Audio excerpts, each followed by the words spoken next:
Hello and welcome to another exciting episode of Rodney Hash. Unfortunately, we got some unfortunate news for you guys today. Sorry to use that word so many times, but it's unfortunate. Unfortunately, Senate Bill 56 passed the Senate. That passed a while ago. We've been fighting in the House, me alongside Matt, and you're going to meet Eric here soon in one of the next podcast episodes. But I'm just coming on here because this is kind of actually lightweight an emergency situation.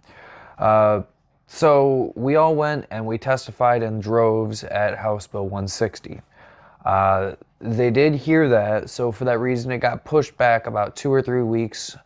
However, they have now combined Senate Bill 56 and House Bill 160. They're trying to appease as many members of both sides as they can. Overwhelmingly, the GOP did vote Senate Bill 56 through. I will say with the House, we do have a couple of GOP members. We have Jamie Collender on our side. However, I do fear that he might be turning over to the dark side here soon. I do get some of the points that some of the GOP members did make. There's some issues apparently with the social equity where the social equity funds are held up, but they're not really doing anything with that in Senate Bill 56, which is really disappointing. They have an expungement program within it, but the expungement program's kind of bullshit. Those social equity funds should be making it to where you should be able to get expungement for free. If the state requires it to where we have to somehow do something to expunge the records, just going up to the clerk of courts and requesting it, we should not have to pay for that. We already paid all of our tickets and everything else that we paid. It doesn't make sense to make us pay again to get our records clean. You guys fucked up. We didn't. We were doing something that the social, the population agrees with is okay. Now the population's saying, hey, we should probably, give a little bit back to those guys that, we fucked up, sorry, here, harm from the war on drugs. And then more history behind the war on drugs, the more you're like, wow, this should have never happened. I mean, the founding fathers grew weed, man. George Washington was known to go through his journal and kill off all the male plants. Why? Because he was growing it to smoke it. He didn't want seeds in his plant, or in his bud. So I did come up with a couple of issues that I did see even within this, just to kind of point out how serious this is. So they're not separating the rec program from the med program. In fact, they're doing quite the opposite. They're kind of combining the two. So all the operators that are in license currently, those guys will also get couple extra perks. Like if you are a tier 1 guy, you get extra dispensaries, and some of the processors I think might get something with this. It's really frustrating because it's just expanding the current operators. It's not allowing any new operators, which isn't really allowing any competition within the market. And there's quite a few things in here that make it very clear they're trying to actually not allow for a competitive marketplace or a free market, which doesn't make any sense to me because I thought that the GOP was for a free market. It doesn't make sense. I thought this was America First GOP, but apparently not. So blanket bans on the intoxicating hemp with no one, they don't have any language in there that really distinguishes one minor cannabinoid from another. So they could even argue that CBD could be one of those cannabinoids that's intoxicating and ban that, which is really ridiculous and really harmful from a medical standpoint. There is so much benefit from CBD and there's no harm in CBD, virtually no harm. But they're just blanket banning it. And they're not doing anything if they're really concerned about the kids, they would put a 21 or 18-year-old ID thing in there. There is currently nothing in the law that makes it illegal for a storefront to sell to a 12-year-old. You could sell them a Delta 8 cart, and that's technically legal, which I don't agree with. That's kind of fucked up. There should be at very least like an 18-year-old restriction on that. I get it. Look at every market, every rec market. Yeah, there's an exception for med, but generally speaking, kids shouldn't be accessing cannabis. If not, then you're terrible parents.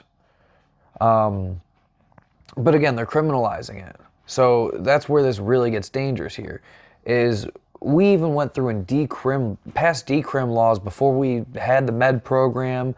You were allowed to possess up to 100 grams, and it would be at most a minor misdemeanor.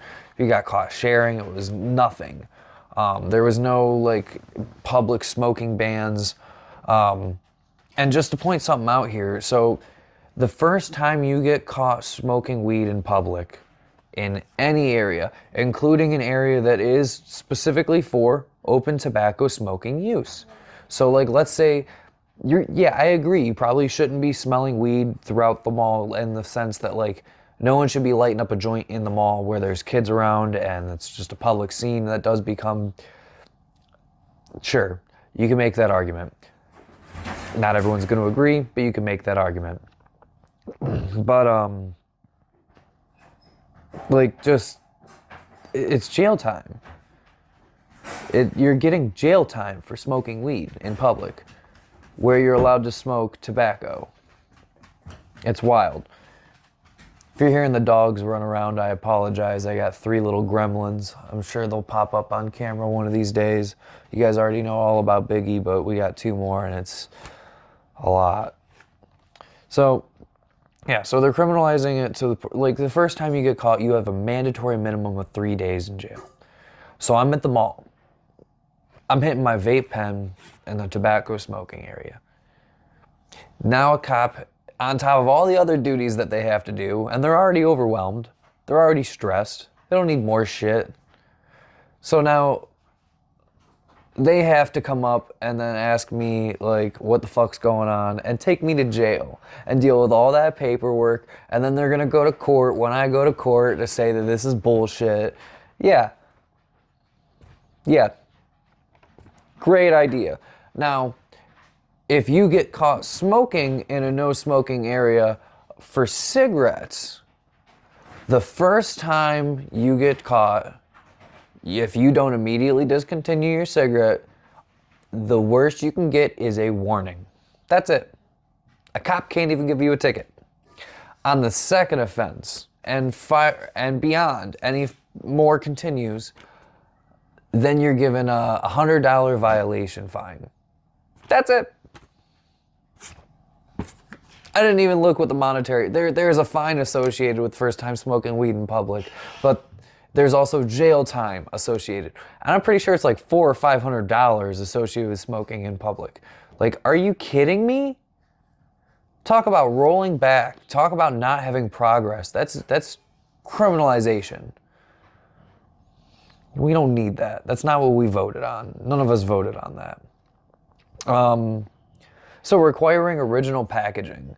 That's another thing that they're super on. And I'm like, this isn't pills. This isn't, yes, it's medicine, but it's not opioids or heroin. Like, it doesn't need to be in the original container. And to be honest with you, I don't want it in the original container. A lot of these guys are using the cheapest packaging they have. They're not always food and safety protocol safe. Grove Bags is. I'm going to take my product out of that jar or out of whatever bag they have, and I'm going to put it into some Grove Bags, because A, it's going to last longer. If it is actually good and not dried out, it's not going to just dry out. It's going to last a lot longer in a Grove Bag. Why? Because they follow food and safety protocol standards that not everyone is required to do in the cannabis industry, and a lot of people don't. So let's see, what else do we got here? Again, it's awarding more licenses, but it's limiting the new operators. You're still only limiting the number of dispensaries to like 400. It just doesn't create a competitive marketplace. This is the first year that opioid deaths went down instead of up in Cleveland was in the end of 2024. Now, what does that coincide? Oh, rec opened up. It wasn't great, But every study has shown if there's more access to cannabis, opioid use and opioid deaths go down. That's proven. And here we are anecdotally seeing it. And we're going to limit it. I don't know about you guys, but this is YouTube, so anyone from Michigan or PA or New York can see this and hear me bitching about the Senate bill that we got going on. But, yeah. We got a really bad opioid problem. Really bad. Like, bro, drive around Cleveland. If you would have drove around Cleveland pre-pandemic, like, it was bad. They kind of like hid things away. You didn't really notice things, but it was like, it's bad. So they're limiting like the THC on extracts, like 70%. So here's the reality of things.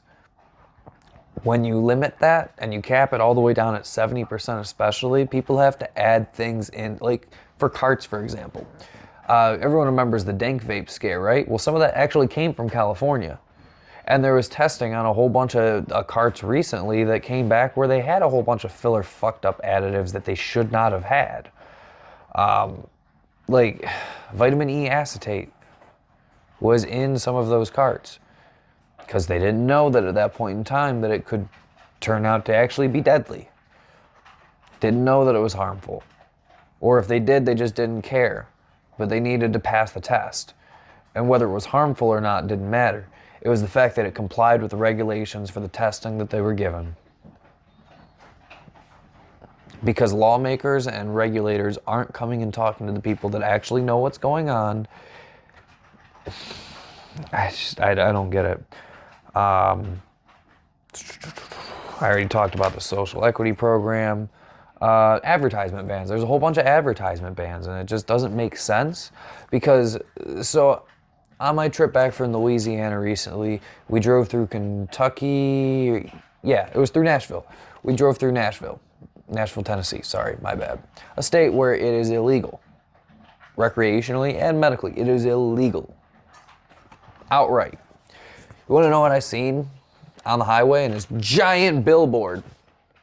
Hey, if you guys come over to this dispensary over here, a state over, or 2 states over, I think, we'll give you a gas card. First or second visit. So you're allowed to advertise for out-of-state dispensaries in an illegal state, in a giant population state or area like Nashville? It's huge. On a main highway where people are coming through the state. But here in Ohio, where we have recreational marijuana legal and medical marijuana legal, where that state had neither, we're not allowed to have a billboard. Make it make sense. It doesn't make sense. And yeah, it's just, again, like, just the number of things that I'm sure that when we go to testify, there's going to be proponents, people speaking for House Bill 56 or Senate Bill 56, saying that it's a good thing, that are working for the metric industry, that are part of OCAN, which OCAN did write a proponent testimony, they just didn't publicly speak it, for HB 160. So I definitely expect to see that there. On this upcoming Wednesday, they are holding a hearing for proponent testimony, opponent testimony, those for, those against, and interested parties. I highly encourage all of you, if you've made it this far, you care. I encourage all of you, write your senators, or not your senators, your House reps. Write those on the committee. I'll provide a link in the description to find those for your district. Call, complain. Tell them you don't want this to pass. We have to overwhelm them. Because that's the only way they're going to listen, is if they understand that their constituents are going to vote them out if they pass a bill like this. Left, right, in between, it doesn't matter. Call them. Just do it. All right, guys. I'll catch you on Wednesday. Peace.